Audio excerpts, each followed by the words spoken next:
నిర్వాహకులు, వ్యవస్థాపకులు ఆయన రాజకుమార్ గారిని కూడా మనం సత్కరించుకుందాం.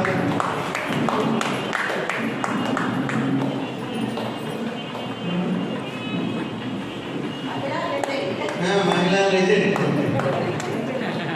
ఎందుకంటే మేడం గారు ఎప్పుడు చూసినా అర్చన అవుతారు.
ఒకసారి